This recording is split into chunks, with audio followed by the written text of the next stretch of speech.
there's a couple reports out about Celtics making this guy available. We do know they made a trade. That trade might signify that really their major motivation for the season is the tax. There's another one talking about how they want to trade Al Horford. There's a story in The Athletic today that Al might be on the block with a potential other mystery center that they're going to get to. But the report also talks about kind of the general vibe of what's going on with the team. And again, I know as reporters, guys, you don't necessarily want to say, I think it's BS or stomp on somebody else's sources or stories, but it is interesting that it's brought up. Some of the stuff that we see with like snapshots in our, that we kind of guess what's going on here.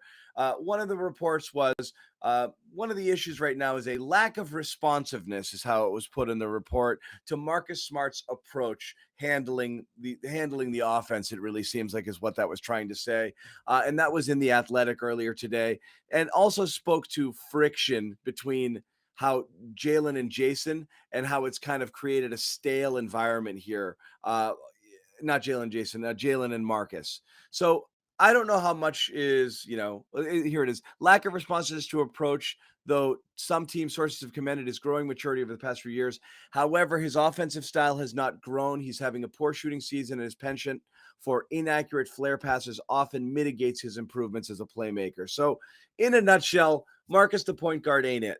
Okay. But you have Marcus on one hand asking for the ball and saying, give it to me, because when you guys have it, we're not sharing it enough. And those guys are probably saying, I don't trust you all the time with the ball. So that's one issue. Another one was, like we said, the chemistry issues between Smart and have caused a sense of staleness between Marcus and Jaylen Brown. Again, that's stuff we're guessing at by just watching. I mean, I wouldn't even say we're guessing. I mean, you can go back to the last few seasons. I said that last week. Right. Guessing at meaning it looks apparent, but we're not. This is sourced reporting of like talking to people in the team who are saying we're this. not specifically. This. We're looking at it and saying it feels like this is going on. Yeah, my eyes. Right. Two sources. Each one of these eyeballs. Yeah. Right. And we knew heading into the season, though, that we felt like Marcus, the team was going to have to Marcus was going to have to earn that trust at least, right? And I know that sounds weird, but I think the best way to put it was that we'd never seen him be that pure point guard. And I think he's still trying to figure that out. We're at a point right now where we're not seeing results. And yeah, I think it's only natural for a team to feel this way. They're 500. They're not where they're supposed to be. So it's easy to look at the guy who's been, the playmaker or lack thereof and wonder, well, what's the next move? Where do we go from here? So it'll be interesting because the Celtics have to address this, whether that means keeping Marcus in that spot and seeing what happens after that, or trying to address it and bringing in a playmaker, whether that means trading away Marcus Smart or not. I mean, I don't see this issue going away unless you bring in another playmaker, unless you bring in a point guard and hand the keys over. And I don't think that goes over well with Marcus if you do it this soon. But again, what's best for the team, that's something they're going to have to figure out within the next few weeks. Obviously, his market value hasn't gone up much, right, compared to last season. If anything, it's pretty much the same. So it's a tough spot to be in if you're the Celtics. But at the same time, winning solves that, right? I mean, there isn't reported friction in the locker room if this team is winning. Yeah. So the report doesn't come as a surprise to me. It really doesn't. Sherrod? Yeah. Can you hear me? I just want your take. Yeah. Yeah, I was just letting Joe Sway go on and on and on and on there for a while there. That was fine. The bottom line with this team is and it's frankly it's the straight no chaser truth. They're just not good enough. They're not playing well enough to be anything other than an average team. Their record is a direct reflection of who they are. They are equally awesome, equally awful. That's who they are. How would Smart be at fault here, John? Because that's what I have trouble with. Like, it's easy to look at him and say, like, he hasn't stepped up. He hasn't taken that role by storm. He hasn't done the things necessary from that leadership position to get it going. But we see him doing the things in those spots that need to be done, whether it's active, aggressive ball movement, like emphasizing the second pass in the positions he's in, playing great defense, which he's certainly gotten back to this year. And things we talked about earlier in the year, that I almost felt like we and the team got on him too hard for. Not you, John. You actually wrote in his defense for calling out the Jays for their ball movement, and they responded to that, and it worked. Well, they might have He has Did they value, responded, but respond to Bobby. it, or did they just want to like prove again? Like there's listening, there's a and then they try to fatigue. prove somebody wrong. If they There's treat Marcus Smart like a member of the media or something like that, then they just want to prove the critics wrong. They don't actually want to take lesson and take direction. They don't actually respect his But opinion. They just want to. It's like the they want to stick it in TNT his crew. face. It's Yeah. like Kendrick Perkins saying something to Tatum. Like he doesn't really he's not taking it as constructive criticism. He's taking it as screw you. I'm going to show you that you're wrong and Yeah, I'm actually better. I'm past the point where I think Smart, if you just remove him from this situation, it's a plus. I think they'd be much, much worse. We've seen it in spots here that the defense has lapsed without his direction and communication out there, frankly. What I thought was interesting from this piece is just the lack of urgency in it. It sort of drew from Tatum's quiet style. That's the graph that I hit on most there. There is an urgency in terms of communication that you see out there on the court or on the sideline. I'm watching Wolves Knicks last night, and they're huddled up on the court trying to figure out plays down the stretch, and they end up making a few and winning the game. I've never really seen this Celtics team huddle up or, get in a circle on the sideline and start talking to each other and point out directions. Smart's the closest they have. They're not, but to the topic of Marcus, I do want to say this. And Sherrod, you were about to say something first. I don't know if you want to jump in, and then I'll say what I was going to say. Go ahead, John. Go ahead.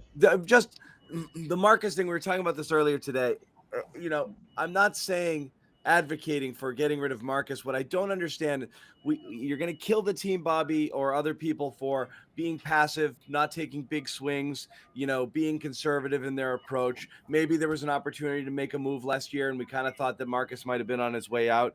It didn't happen. Part of the reasoning behind possibly moving on from Marcus was might need to try something new, might need new voices in the room, almost in the same way you wanted to do it with Brad. Whatever it is, it worked for a little. It's not working now. It's probably going in the wrong direction. Best to nip it in the bud. You get another season into it, and if that's still going on, whatever it was, and again, there was some stuff out there, and it's hard to say how much is real or not real, and how much it's affecting them. But what I don't get is, why is it so unfathomable to think of moving on from Marcus as being a thing that could possibly make the team better? It doesn't make sense to me. Like, if you read any what's the move gonna be? It doesn't matter. We're always so hung up on. It does matter. It doesn't. You always get so hung up on what's next. The reality is right now, and most you said people, everybody blaspheme every day in the chat. Most people, yeah, but the chat's not the real world, Bobby. Most people out there who cover basketball for a living, and we're talking scouts and other players, talk about the fact that the Celtics don't have a point guard right now. Their biggest need is a playmaker. They say it so matter-of-factly, they might as well be saying the sky is blue. And yet here we continue to say, like, we're fine, this is good enough, but also we need to shake it up. I don't know where you're going to start to shake things up if that's not the first place you're looking. It's really one of the few places you might be able to make a splashy move, because you're not going to trade Tatum or Brown. And right now it seems like Rob is also becoming untouchable. So at this point, what are you going to do of any significant value that'll either get you something in return or shake things up in a way that actually makes a difference outside of that? Everything else is just moving small pieces around. It won't do anything. So I'm not saying do it. I'm just saying it's so strange that we're just like, nah, you can't do that. Who's going to be better? I think a lot of things might be better, but I don't know. But I mean, what else are you going to do at this point? I'm open to any suggestions. I'm even open to suggestions on Brown. I'll listen to anything. But there's got to be like a framework of what the move's going to be here. Again, I think some people look at Smart and say, just get rid of him because of the shooting and because of this or whatever else it might be. I don't think this is a better team just by removing Smart from the equation. Now, if you make the right move, you get the right stuff back. Yes, 100% you could certainly be better. And I do buy into the staleness a little bit of this trio and this group as a whole, and even maybe some of the voices who are just shaping the direction of this team at this point. I think all that could be valid. They only have so much here in terms of, you look at Tatum, Brown, Rob, you're holding on to those guys tight, but I don't think Smart's a bridge to a different point guard. I don't think you can upgrade at that position by moving on from him. You can move to a shooter, you could pivot to a wing, but then you're even weaker at point guard. And again, he's not the best point guard in the world, but he's the best you have, and the numbers bear that out in his on-off numbers. I pissed off the whole chat. I just mean Twitter, people who comment a lot of things. This isn't necessarily indicative of what we're talking about. Most people here are, in general, think that Marcus Smart I'm not saying the problem, but the problem with the Celtics stems from their lack of playmaker right now. So who's going to replace the problem is he's too high in the hierarchy. We've all known who's that. going to replace the non-playmaker they already have and be the non-playmaker they need? I mean, like, what are you asking to do here? I'm not really sure. I just don't know. If it's affecting your star players in a negative way and it's not helping them, because as we've seen, the numbers are down, the offense struggles. What else are you going to do? Well, here's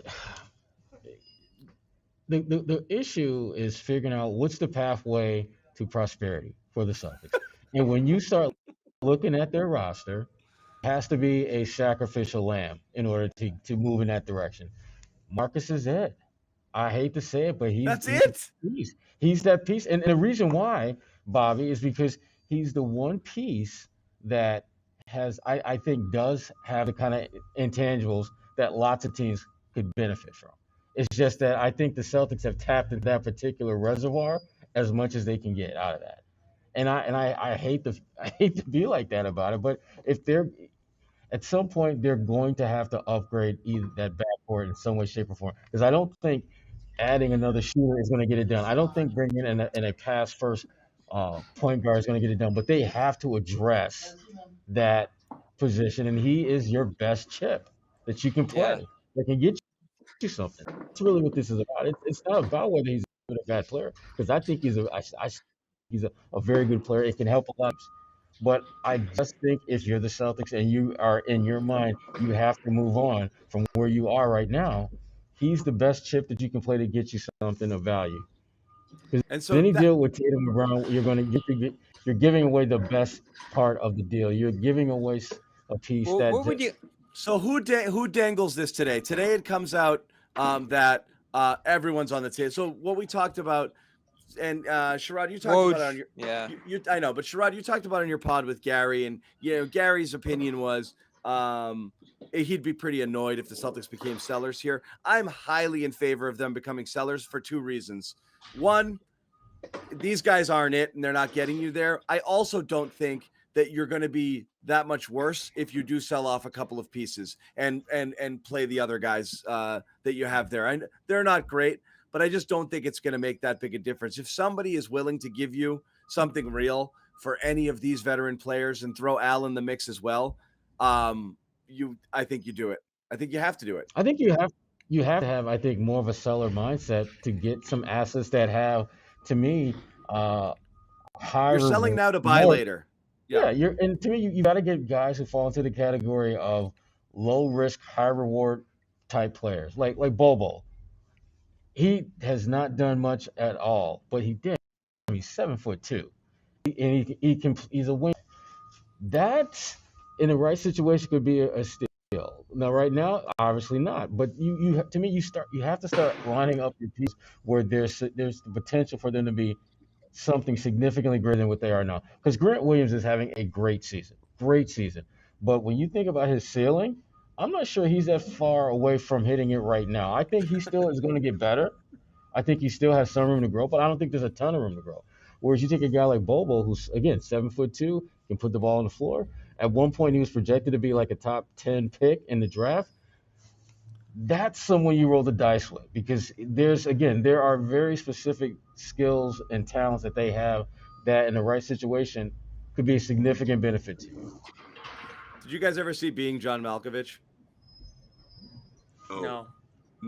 All right, that's Grant's ceiling. You have to have seen the movie. Anyway, they got really short ceilings. Bull, yeah, we're gonna talk about Bull. That's the future. That's where we're at in the season now, hinging on Bull. I mean, Jimmy, it's a team. What the hell do you expect, Jimmy? Exactly. I mean, no, I know. This isn't Milwaukee. This isn't Brooklyn. I mean, this is who they are. Why do you think they couldn't get Cam Reddish? I don't think they want Cam Reddish because they didn't want to pay Cam Reddish. Yeah, it didn't seem like they were in on the move at all. And you would have to give up your first-round pick. The Knicks gave up a different team's first-round pick, so there's a big difference there. Yeah. I didn't think that was a move that was necessarily worth going that far. And, I love trading picks. but for the right guys. I didn't think it cost a whole lot. And you get a guy that's shown. This is just an example. I'm not like dying for them to get Cam Reddish, but I feel like those types of trades are the ones if you're the Celtics you're looking for because you've missed. It's the right idea. I'm not sure it's the right guy. Yeah, but I mean, no, you're not sure if it's the right guy. That's why he's available, and that's why you can get him for that price. Once he is the right guy, guess what? You can't get him anymore. So that's the whole point. You got to take a risk. That's the point. Yes, it was a good trade. You know, That's what your we said. your version of it would have been like Neesmith and a first. Yeah, and like, okay, I mean, you have to take a otherwise you hold speculative on to the swing. pick, it becomes the 16th pick Yeah. and you miss on it. I mean, is the pick going to be better than Reddish, a guy that when he gets minutes has shown that he can actually play in this league? He just can't get them playing It's a time. speculative ad. You're Right. trying to catch a guy before he takes off. Tell me that Celtics Twitter and everybody wearing green underwear wouldn't be head over heels if Brad made that deal. Neesmith. Oh, I would have liked it a lot. The thinking's great there. Oh my Jimmy. God, genius Brad! He's so smart. Did it again. I've been watching Reddish for a long time, and he's just gotten more underwhelming as time's gone on. He's young, in the right role, he could catch some fire here, and he is due to be paid. Who knows how that's going to go in terms of restricted free agency there. That's probably the tricky part of this, right? That's why the Hawks gave him up. They didn't want to pay him. No, I like the example, Jimmy, because that was the high end of what you could do there. Bull's an example, too. A guy that just didn't work in Denver, and you end up getting him as a side dumping in this cap shedding move here. So they're starting to take a look at these things. They're certainly looking at Jaylen Smith, too, it sounded like in that regard. Listen, these moves aren't solutions. Reddish isn't going to save the Celtics. Bowl and none of these guys are going to. But it's just about building up a more well-rounded roster. No, they're not. Yeah, they are. Neither of them have done anything. Cam Reddish and Bowl are in the same category. Cam Reddish is like a 38% career shooter. He's a bigger name than he is an actual talent in this league right now. I understand that, but Bowl might not be playing basketball in a couple of years. Maybe. Bowl is like a meme, dude. Like that he doesn't have any. There's nothing behind anything he's done in the league. Reddish has at least shown. Listen, there's a gap between them certainly, but in terms of the impact on the team, yeah. From his Bowl's hurt now. He's going to be out probably for the rest of the season. He's got the foot injury, and who knows how he's going to come back from that. So I mean, again, we all know what type of move that was. I think we're going to get into that